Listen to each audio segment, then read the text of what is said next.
15 দিনের মধ্যে চার্জশিট দিয়ে দেওয়া হবে, 15 দিনের মধ্যে চার্জশিট দিয়ে দেওয়া হবে, মানে জেলে থাকাকালীনই, এই লকআপে থাকাকালীনই। তিনি প্রতিশ্রুতি দিয়েছিলেন শোকস্তব্ধ কামদুনিকে। বলেছিলেন ঘটনার 15 দিনের মধ্যেই পেশ হবে চার্জশিট, দ্রুত শাস্তি পাবে দোষীরা।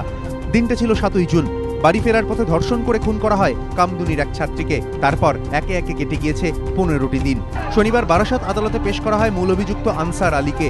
তাকে 14 দিনের জেল হেফাজতের নির্দেশ দেয় আদালত। কিন্তু কামদুনি কাণ্ডে 15 দিন পার হয়ে গেলেও এদিন সিআইডি কিংবা পুলিশ কারো তরফেই আদালতে চার্জশিট পেশ করা হয়নি। মৃতার পরিবারের ঘোষণা, 2-1 দিনের মধ্যে চার্জশিট পেশ না হলে ফের আন্দোলনে নামবে কামদুনি।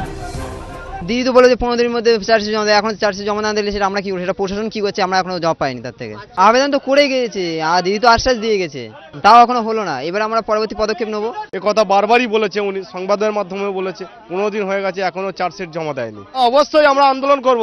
এবার দিদি যদি আমাদের সেই মতো পদক্ষেপ না নেয় আমরা যেতে বাধ্য হব আমাদের রাষ্ট্রপতির কাছে। কিন্তু এখনো কেন জমা পড়লো না চার্জশিট? পুলিশ সূত্রে খবর, ধর্ষণ করে খুনের ঘটনায় অত্যন্ত গুরুত্বপূর্ণ ফরেনসিক রিপোর্ট এবং কেমিক্যাল রিপোর্ট, এই রিপোর্টগুলি পেতে সময় লাগে, তাই এখনো জমা দেওয়া যায়নি চার্জশিট।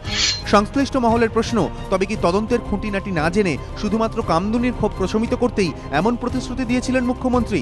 যদিও পুলিশ সূত্রে খবর, প্রাথমিকভাবে চার্জশিট পেশ করতেই পারে পুলিশ, পরে অন্যান্য রিপোর্ট হাতে পেলে তা দিয়ে সাপ্লিমেন্টারি চার্জশিট পেশ করা যেতে পারে। কিন্তু এক্ষেত্রে তেমনটা করা হয়নি।